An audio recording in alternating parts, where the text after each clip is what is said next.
Muhammad, kisah hidup Nabi berdasarkan sumber klasik. Martin Lings, Abu Bakar Sirajuddin. Bagian 17. Peringatkan keluargamu. Islam belum didakwahkan secara terbuka, namun jumlah orang mukmin dan para ahli ibadah kian meningkat, baik lelaki maupun perempuan. Mayoritas mereka adalah pemuda. Di antara yang pertama bergabung selain yang telah disebutkan terdahulu adalah sepupu Nabi Ja'far dan Zubair.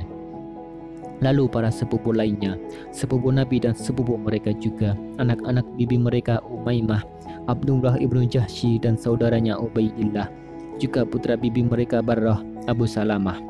Terdapat juga sepupu dari pihak ibunya, Sa'ad, putra Abu Waqqas Az-Zuhrah dan adiknya Umair. Namun, tidak ada satupun dari keempat paman Nabi yang menunjukkan keinginan untuk mengikutinya. Abu Thalib tidak berkeberatan atas keislaman kedua putranya, Ja'far dan Ali. Tetapi ia sendiri tidak siap untuk meninggalkan agama nenek moyangnya. Abbas menghindar. Hamzah tidak dapat mengerti meskipun keduanya menjamin akan tetap mengasihi Nabi secara pribadi.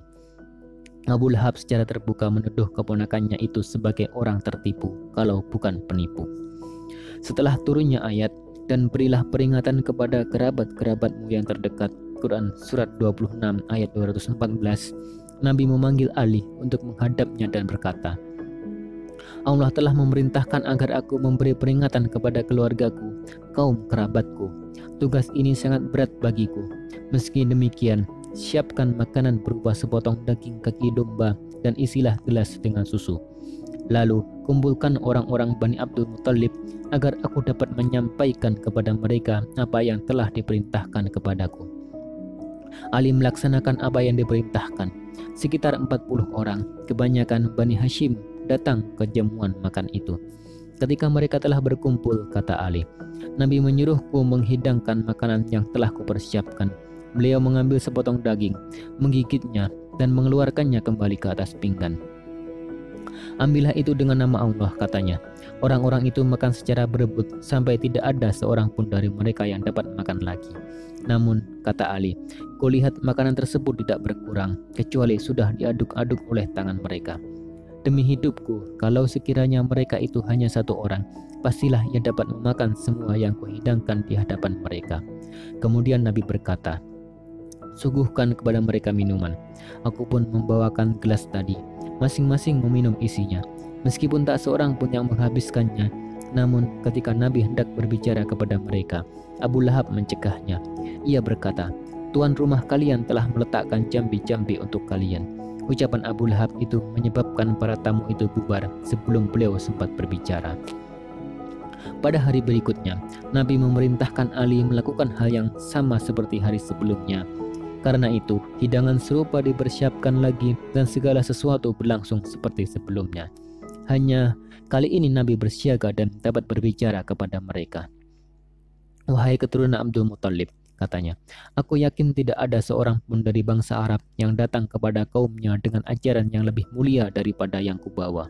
Aku membawakan kepada kalian yang terbaik di dunia ini dan di akhirat nanti. Allah telah memerintahkan kepadaku untuk mengajak kalian kepadanya. Siapakah di antara kalian yang akan membantuku dan menjadi saudaraku, pelaksanaku dan penggantiku di antara kalian? Kabilah tersebut diliputi keheningan.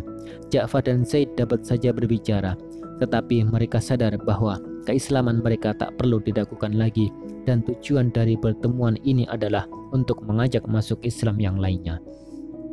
Namun ketika suasana tetap hening, Ali yang berusia 13 tahun merasa terdorong untuk angkat bicara.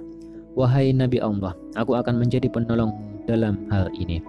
Nabi menepuk pundak Ali dan berkata, inilah saudaraku, pelaksanaku, dan penggantiku di tengah kalian. Dengarkanlah dia dan patuhilah dia. Orang-orang yang hadir berdiri sambil tertawa dan berkata kepada Abu Thalib, ia telah menyuruhmu untuk mendengarkan anakmu dan mematuhinya. Mengenai bibi-bibi Nabi, Sofiyah tidak diragu-ragu mengikuti beliau seperti yang dilakukan oleh putranya Zubair. Namun kelima saudara perempuannya belum memberi keputusan. Sikap Arwah menjelaskan sikap mereka semua. Aku sedang menunggu apa yang akan dilakukan oleh saudara-saudara perempuanku. Di sisi lain, Ummul Fadl, istri dari pamannya yang masih ragu-ragu, Abbas, adalah wanita pertama yang masuk Islam setelah Khadijah, dan ia berhasil mengajak 3 orang saudara perempuannya bergabung dengan Nabi. Maimunah, saudara kandungnya, dan kedua saudara tirinya Salma dan Asma. Di keluarga Ummu Fadl inilah Ja'far dibesarkan, serta di sana pula ia mengenal Asma dan jatuh cinta kepadanya yang kemudian dinikahinya, sementara Hamzah telah menikahi saudaranya Salma. Termasuk para pemeluk Islam pertama adalah Ummu Aiman. Tentang Ummu Aiman, Nabi berkomentar, "Barang siapa hendak menikahi seorang wanita dari penduduk surga, maka nikahilah Ummu Aiman." Pernyataan ini diperhatikan oleh Zaid. Ummu Aiman lebih tua dari Zaid, tetapi baginya itu bukan masalah. Maka ia mengungkapkan keinginannya kepada Nabi, yang tidak sulit membujuk Ummu Aiman untuk menyetujui pernikahan itu. Akhirnya Ummu Aiman melahirkan seorang putra yang dinamai Usamah, dan ia tumbuh sebagai cucu Nabi yang sangat dicintainya.